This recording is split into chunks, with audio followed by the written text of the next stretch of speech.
Di tengah hutan lebat Kalimantan yang tak pernah benar-benar tidur, terdapat sebuah desa tua bernama Tumbang Banuang.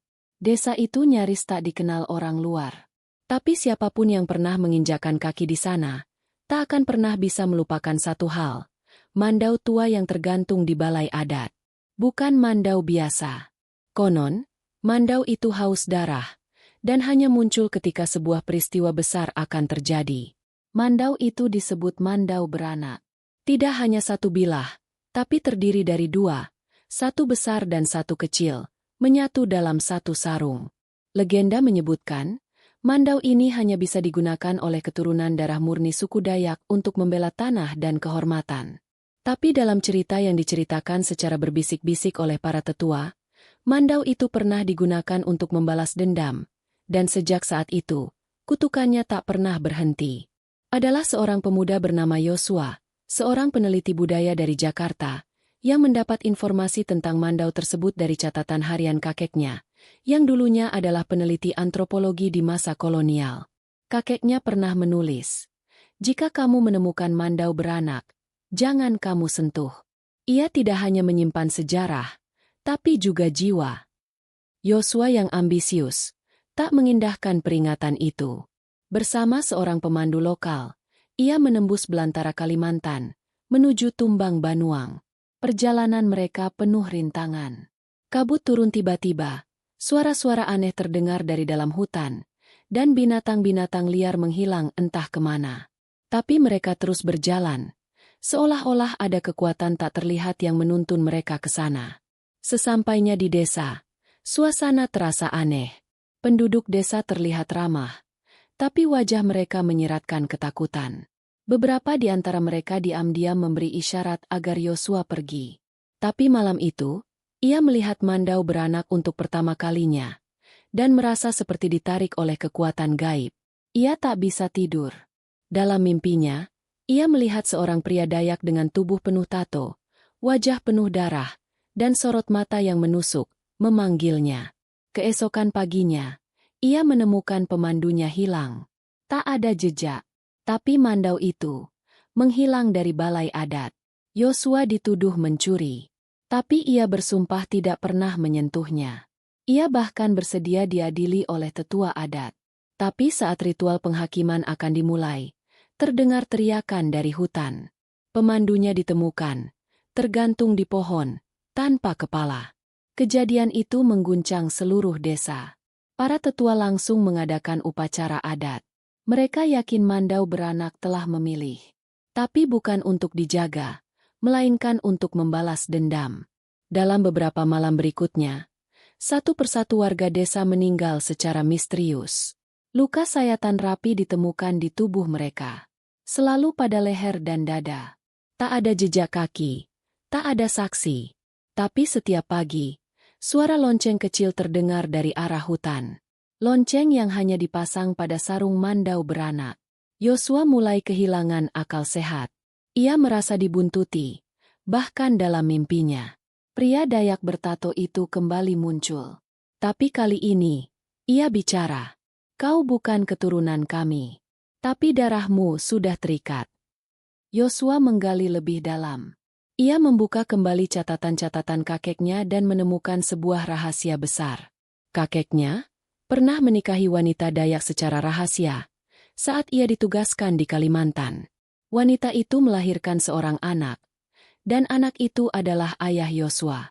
Artinya, Yosua adalah darah Dayak, tapi kebenaran itu membawa beban yang lebih berat. Karena ia adalah satu-satunya pewaris garis keturunan sah dari pemilik asli mandau beranak, seorang panglima perang Dayak yang dibantai Belanda secara licik ratusan tahun lalu. Jiwa panglima itu tak tenang, dan hanya bisa tenang jika cucunya menyelesaikan tugas yang belum selesai, membalas dendam pada keturunan para pengkhianat. Dan disinilah plot twist mengerikan terjadi. Yosua menyadari bahwa para penduduk desa yang dibunuh adalah keturunan orang-orang Dayak yang dulu bekerja sama dengan Belanda untuk menyerahkan sang panglima. Mereka bukan korban tak bersalah. Mereka adalah pengkhianat berdarah. Tapi Yosua ingin mengakhiri semua ini. Ia tidak mau menjadi alat balas dendam. Ia bertekad untuk menghentikan kutukan. Ia memutuskan untuk mengembalikan Mandau beranak ke tempat asalnya, di dasar gua keramat yang terletak di jantung hutan. Perjalanan ke gua itu penuh cobaan. Jiwa-jiwa penasaran mencoba menghalanginya. Tapi dengan tekad dan restu dari tetua adat yang tersisa, ia berhasil masuk ke gua. Di dalam sana, ia menemukan ukiran dinding kuno yang menggambarkan sejarah asli Mandau beranak dan ritual pemulihan keseimbangan. Tapi untuk melakukannya, ada syarat. Darah pewaris harus mengalir di tanah gua suci. Yosua bingung. Haruskah ia mengorbankan nyawanya? Tepat saat ia hendak menggores tangannya, muncul sosok pria tua yang menyerupai kakeknya. Ia berkata, "Kau tak harus mati, tapi kau harus memilih, menjadi penjaga Mandau selamanya, atau melepaskan ikatan darahmu dan dilupakan selamanya." Yosua memilih yang kedua. Ia tak ingin ada darah lagi. Mandau beranak dikunci dalam gua, dengan ritual terakhir yang menghapus ingatan dunia tentang dirinya. Yosua terbangun di sebuah rumah sakit di Palangkaraya, sendirian, tanpa ingatan sedikit pun tentang misinya. Ia kembali ke Jakarta. Hidupnya tampak normal. Tapi setiap malam, ia terbangun karena mendengar suara lonceng kecil dari arah jendela kamarnya. Cerita tentang Mandau beranak pun hilang dari arsip sejarah. Tapi di desa Tumbang Banuang, para tetua masih berbisik bahwa kutukan tidak pernah benar-benar hilang. Ia hanya tertidur. Dan jika lonceng itu kembali terdengar, itu artinya darah sudah dipanggil lagi. Beberapa tahun berlalu. Yosua hidup sebagai seorang dosen antropologi budaya di sebuah universitas ternama di Jakarta. Ia tampak seperti pria biasa, ramah, pintar, dan berdedikasi tinggi terhadap pengetahuan. Tapi dalam dirinya, ada lubang kosong yang tak pernah ia pahami. Setiap kali ia melihat senjata tradisional, atau mendengar musik khas Dayak, jantungnya berdetak lebih cepat. Ia tak tahu kenapa. Sampai suatu hari, datang seorang mahasiswi baru bernama Kirana. Gadis ini unik, berbeda dari yang lain. Ia berasal dari Kalimantan Timur, memiliki ketertarikan besar pada budaya Dayak, dan menyimpan sesuatu yang sangat familiar. Seuntai liontin kayu yang menggantung di lehernya, diukir dengan motif Mandau dan burung enggang. Saat Yosua melihat liontin itu, dunia sekitarnya seperti berputar. Ia terdiam, dan dalam sekejap, suara lonceng kecil kembali terdengar. Kirana memperhatikan reaksi Yosua. Ia berkata pelan, "Bapak, pernah ke Tumbang Banuang, bukan?" Yosua terdiam. Ia bahkan tak tahu apa itu Tumbang Banuang. Tapi otaknya seperti dipukul keras oleh nama itu. Tiba-tiba saja, wajah-wajah dari masa lalu muncul. Hutan. No. Dar. Gua. Suara teriakan. Semua muncul dalam ledakan ingatan yang tak terbendung. Ia ambruk, pingsan di ruang kuliah. Saat ia sadar, ia berada di dalam ruang gelap. Dindingnya penuh dengan simbol Dayak kuno. Kirana duduk di depannya. Kali ini ia tak lagi tampak seperti mahasiswi biasa. Di tangannya, ia memegang sebuah benda. Mandau beranak. Yosua panik. "Bagaimana kau bisa menemukannya?" "Aku sudah menguncinya. Aku sudah menghapus semuanya." Kirana tersenyum. Tapi bukan senyum manusia biasa. "Karena kau hanya menidurkannya, bukan menghapusnya. Mandau itu tak bisa dilupakan. Darah yang memanggil akan terus memanggil. Dan kini, waktunya sudah tiba." Dengan suara tenang, Kirana menjelaskan bahwa ia adalah keturunan dari suku Punan, suku penjaga rahasia hutan terdalam. Tugas sukunya adalah memastikan Mandau beranak tidak jatuh ke tangan yang salah. Tapi ada yang berubah. Jiwa-jiwa lama telah resah. Dan Yosua adalah kunci terakhir untuk membuka kekuatan sejati Mandau itu. Plot twist kedua pun terungkap. Yosua ternyata bukan hanya keturunan Panglima Dayak yang dibantai. Tapi ia juga bagian dari silsilah darah campuran dua suku kuno yang bertikai ratusan tahun. Suku penjaga dan suku pemilik Mandau. Dialah anak dua darah yang diramalkan dalam naskah kuno Dayak sebagai sosok yang akan menentukan takdir kekuatan Mandau untuk kehancuran atau untuk pemulihan.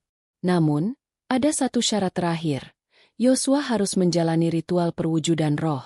Ia harus membuka jalur antara dunia manusia dan dunia arwah leluhur, dan menerima satu dari dua jiwa, jiwa panglima, atau jiwa penjaga. Tapi siapapun jiwa yang ia pilih, akan menguasai raganya sepenuhnya. Ia akan kehilangan dirinya sendiri. Yosua menolak. Ia tak mau menjadi boneka siapapun, baik leluhur maupun penjaga. Tapi Kirana memperingatkannya, jika kamu tidak memilih, maka Mandau akan memilih untukmu. Dan saat itu terjadi, yang bangkit, bukan kamu lagi. Tiba-tiba, langit di luar ruangan itu berubah merah. Suara drum dan gong terdengar dari kejauhan. Gema itu datang dari hutan. Dunia nyata dan dunia roh mulai menyatu. Warga desa yang selama ini hidup tenang, mulai kerasukan satu persatu. Mereka berteriak dalam bahasa kuno, dan tubuh mereka bergerak tak terkendali. Sebuah kekuatan purba sedang bangkit, mencari wadah baru untuk melanjutkan perang lama. Yosua harus bertindak cepat. Dalam keputusasaan, ia menggenggam Mandau beranak dan melakukan sesuatu yang tak terduga. Ia mematahkan bagian kecil Mandau anak, sebuah tindakan terlarang yang konon bisa menghentikan siklus kutukan. Saat ia melakukannya, dunia seolah membeku. Jiwa-jiwa teriak dalam kemarahan. Langit bergetar, dan hutan mengamuk. Tapi kemudian, hening. Total. Yosua terlempar ke dalam ruang kosong. Di sana, ia bertemu dua sosok roh. Panglima tua bertato dan seorang wanita penjaga hutan dengan mata putih bersinar. Mereka tidak marah. Mereka justru tersenyum. Anak dua darah, kata Panglima itu. Kau telah memilih jalan baru. Jalan tanpa balas dendam. Tanpa warisan darah. Kau membebaskan kami. Yosua tersadar bahwa inti dari kutukan ini bukan pada Mandau, tapi pada keinginan manusia untuk terus membawa dendam leluhur. Ia terbangun di bawah pohon besar di Tumbang Banuang. Kirana menghilang. Desa itu sepi, seolah tak pernah ada kehidupan di sana. Tapi di tangannya, tersisa potongan kecil Mandau anak, kini telah membatu. Ia kembali ke Jakarta. Hidupnya tenang. Tapi kini, ia mulai menulis ulang sejarah. Bukan sebagai kutukan, tapi sebagai pelajaran. Dan setiap kali angin bertiup dari timur, ia mendengar suara lirih, bukan lonceng lagi, tapi suara nyanyian adat, mengiringi tarian hutan yang tak lagi haus darah. Tapi tetap saja, jika suatu saat Mandau beranak dipanggil kembali, darah dua jiwa akan kembali dibutuhkan. Dan kali ini, mungkin bukan Yosua yang akan dipilih. 5 tahun telah berlalu sejak kejadian itu. Nama Yosua menjadi misteri di kalangan akademisi. Ia menghilang dari dunia pendidikan tanpa jejak. Tak ada yang tahu kemana ia pergi, seolah ditelan hutan. Namun, di pedalaman Kalimantan, beredar kabar bahwa seorang pria asing tinggal bersama suku Dayak terpencil, menyepi dan menjadi penjaga sebuah gua yang tak boleh didekati siapapun. Namun, kisah ini tidak berakhir pada Yosua. Di kota Balikpapan, seorang remaja bernama Aditya, murid SMA yang gemar menjelajahi dunia spiritual melalui media sosial, menemukan sebuah buku tua di toko barang antik. Buku itu tanpa judul. Halamannya terbuat dari kulit kayu, penuh dengan simbol-simbol Dayak yang tak ia mengerti. Tapi di halaman terakhir, tertulis satu kalimat dengan tinta merah yang masih basah. Jika kau membaca ini, maka Mandau telah membuka matanya kembali. Awalnya Aditya mengira itu hanya bagian dari pemasaran atau prank. Tapi sejak membawa buku itu pulang, hal-hal aneh mulai terjadi. Ia melihat bayangan pria bertato di cermin, mendengar suara bisikan di telinganya setiap kali menjelang tidur, dan malam hari, rumahnya dipenuhi bau anyir seperti darah segar. Puncaknya, ia bermimpi berjalan di hutan yang sama sekali tidak ia kenali. Dalam mimpi itu, ia mendekati sebuah gua, dan melihat sosok pria tua berdiri di depannya. Pria itu memegang potongan kecil Mandau yang telah membatu. Saat Aditya menatap wajahnya, ia tahu persis siapa orang itu. Wajah itu sama seperti yang pernah ia lihat di buku sejarah kampus. Yosua. Dalam mimpinya, Yosua berkata pelan, "Darah baru telah dipanggil. Tapi kau, bukan pewaris." Kau adalah penjaga. Ketika Aditya terbangun, tubuhnya panas seperti terbakar. Di bawah ranjangnya, terdapat sebuah kotak kayu kecil yang tidak pernah ada sebelumnya. Ia membukanya dengan gemetar, dan di dalamnya, bukan mandau, melainkan pecahan mandau anak yang kini bersinar merah samar, seperti napas api yang tertahan. Plot twist ketiga pun muncul. Aditya ternyata bukan anak sembarangan. Ia adalah keturunan dari garis yang sangat jarang disebut, jalur ketiga. Suku yang dahulu kala dibasmi karena berusaha menghancurkan Mandau beranak secara total. Mereka percaya bahwa Mandau bukan benda suci, melainkan ciptaan roh jahat yang menjelma dari rasa haus darah manusia. Dan kini, roh itu mulai bangkit, bukan dari Mandau, melainkan dari pecahannya. Yosua, dari kejauhan, merasakan pergerakan energi lama. Ia tahu waktunya sudah dekat, tapi tubuhnya lemah. Ia telah menjadi bagian dari alam, dan tak bisa campur tangan langsung. Maka, ia mengirim panggilan terakhir, dalam bentuk mimpi, suara, dan tanda-tanda alam. Aditya mulai mengalami kerasukan ringan. Setiap malam ia menggores kulitnya sendiri dan menuliskan simbol-simbol yang bahkan ia tak paham. Ia kehilangan kendali atas pikirannya. Teman-temannya mulai menjauhinya. Ia diusir dari sekolah. Tapi satu hal yang terus ia lakukan, mencari tahu siapa dirinya sebenarnya. Ia menemukan surat adopsi di lemari ayah angkatnya. Nama ibu kandungnya? Kirana. Ya, Kirana, gadis yang pernah membawa kembali Mandau beranak ke dunia nyata. Aditya, tanpa sadar, adalah anak dari Kirana, hasil dari sebuah peristiwa gaib yang tidak pernah dicatat dalam sejarah manusia. Ia adalah benih dari roh penjaga, dan darah dari garis pemilik Mandau. Pewaris sejati, dan sekaligus pemusnah akhir. Saat semua fakta terungkap, langit Kalimantan kembali berwarna merah. Desa-desa tua mengalami fenomena aneh. Gong adat berdentang sendiri. Burung-burung mati di udara. Dan di malam ke-7 bulan ke-7, suara teriakan terdengar dari dalam gua tempat Mandau beranak disegel. Batu-batu retak. Akar-akar pohon terbakar. Dunia gaib mulai membuka portalnya. Yosua, dengan sisa kesadarannya, menulis satu catatan terakhir di kulit pohon. Anak darah penjaga dan darah penguasa kini hidup. Jika ia memilih kehancuran, dunia tidak akan punya masa depan. Tapi jika ia memilih pengorbanan, maka roh-roh lama akan tidur untuk selamanya. Aditya, kini tak punya pilihan. Mandau beranak memanggilnya. Bukan untuk digunakan, tapi untuk dihancurkan, atau dirasuki. Dan akhir dari segalanya, akan ditentukan oleh suara kecil di dalam hatinya. Suara yang tak bisa didengar siapapun, kecuali mereka yang pernah disentuh oleh kutukan Mandau beranak. Malam terakhir pun tiba. Aditya berjalan sendiri menuju gua itu. Di belakangnya, tak ada siapapun. Tapi di dalam dirinya, ada ratusan jiwa, menunggu keputusan. Ia mengangkat pecahan Mandau anak, mengarahkannya ke dadanya, dan bersiap melakukan sesuatu yang belum pernah dilakukan siapapun. Mengakhiri warisan darah dengan darahnya sendiri. Tapi sebelum ia menusukkan pecahan itu, terdengar satu suara pelan di belakangnya. Berhenti. Anakku. Ia menoleh, dan melihat sosok wanita muda dengan mata putih bersinar, berdiri di antara kabut. Kirana, ibunya. Masih ada cara lain, katanya. Aditya ragu. Tapi Kirana mengulurkan tangan, dan bersama mereka menyatukan pecahan Mandau dengan tulang akar roh hutan, melakukan ritual terakhir yang hanya bisa dilakukan oleh darah pemilik dan darah penjaga dalam satu tubuh. Dan untuk pertama kalinya, Mandau beranak, meleleh menjadi air hitam. Tidak lagi keras, tidak lagi tajam. Ia kembali menjadi tanah. Kutukan itu berakhir. Tapi harga dari semuanya adalah hilangnya Kirana dan Aditya dari dunia manusia. Tak ada yang pernah melihat mereka lagi.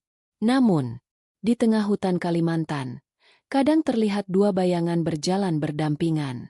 Satu lelaki muda, satu perempuan dengan rambut panjang. Dan jika kamu cukup berani masuk terlalu dalam ke hutan itu, kamu mungkin akan mendengar suara lonceng kecil. Lalu sunyi. Dan jika itu terjadi, jangan balik badan. Karena mungkin, Mandau itu belum sepenuhnya tidur. Kisah tentang Mandau beranak bukan sekadar legenda dari pedalaman Kalimantan. Ia adalah refleksi dari bagaimana dendam, warisan darah, dan kekuatan spiritual bisa membentuk masa depan, jika tidak dipahami dan dijaga dengan bijak. Di balik keindahan budaya dan kekuatan adat, tersembunyi rahasia yang hanya bisa dibuka oleh mereka yang terpilih atau yang terjebak. Yosua memilih melupakan. Kirana memilih menjaga. Aditya memilih mengakhiri. Tapi dunia tidak pernah benar-benar selesai dengan cerita seperti ini. Karena selama manusia masih menyimpan luka, dendam, dan ambisi, maka Mandau beranak, atau apapun bentuknya, akan selalu mencari jalan untuk bangkit kembali. Dan mungkin, di luar sana, bukan hanya satu Mandau yang tertidur. Mungkin masih ada ratusan, bahkan ribuan, senjata pusaka yang menyimpan jiwa, menunggu waktunya untuk dipanggil oleh darah. Mungkin salah satunya sudah dekat denganmu. Mungkin ia hanya butuh satu sentuhan, atau satu niat buruk. Dan semuanya akan terulang lagi. Terima kasih sudah menyimak cerita ini sampai akhir. Tapi ingat baik-baik. Jika suatu malam kamu mendengar suara lonceng kecil dari balik jendela, jangan buka tirainya. Karena beberapa senjata tidak ingin ditemukan. Mereka ingin kamu datang sendiri. Sampai jumpa di kisah misteri berikutnya. Tetap waspada. Karena yang tak terlihat bukan berarti tak ada.